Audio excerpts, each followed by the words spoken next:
Chapter 119. Miss Adler gasped, her eyes wide. What in the... Oh, no! Virginia woke with a start. At the same instant, Jeremy sat up in his bed. Despair seized her heart. She stared at him fearfully. Jeremy's face contorted and flushed with rage. Virginia froze, her mind racing. She thought, oh, God, desperately trying to move. My baby! With all the strength she could muster, Virginia stood and took a step forward, but then gasped and stumbled back. She fell against the wall, her expression wide with horror. Jeremy floated off of the bed, his eyes raging with eerie blue brilliance. It filled the room so bright it nearly blinded her. She felt its force penetrate her head, racing through her brain. Jeremy screamed, Craig! A pulse of energy burst forth from his body, and the room exploded. The walls and the windows blew out into the night sky.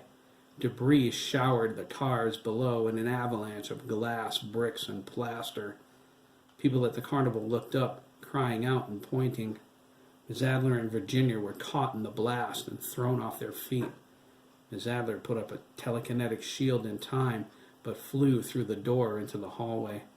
Virginia crashed through the partition into the room next door. She hit the floor and slid into the far wall, crushing the plaster. She struggled to lift her head. Her body was broken and racked with agony.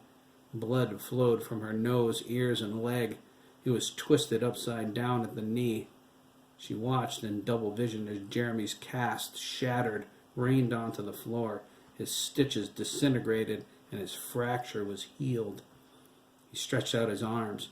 Telekinetic power radiated from him in waves. His eyes crackled with midnight blue energy that pulsated with his heartbeat. On his forehead, the symbol for infinity formed. He looked like an avenging angel. Jeremy floated through the hole in the wall into the dark, cloud-filled sky, sailing toward Lancaster. Virginia slumped backward and died. Miss Adler stumbled through the doorway, witnessed Jeremy's exit, and rushed out again, headed for her car. She had no idea what was going on, but it was big trouble. As soon as she was gone, McKee emerged from the hall closet where he had been hiding. He stepped into Jeremy's room. It took all of his concentration to keep the Hill Witch from detecting him, but he succeeded, as his grandmother predicted. He walked through the hole in the partition, knelt down next to Virginia, and took her hand. I'm ready, McKee whispered, focusing. He prayed, Lord, guide my hand. His irises vanished, replaced by a dim light that shined from his perfectly white eyes.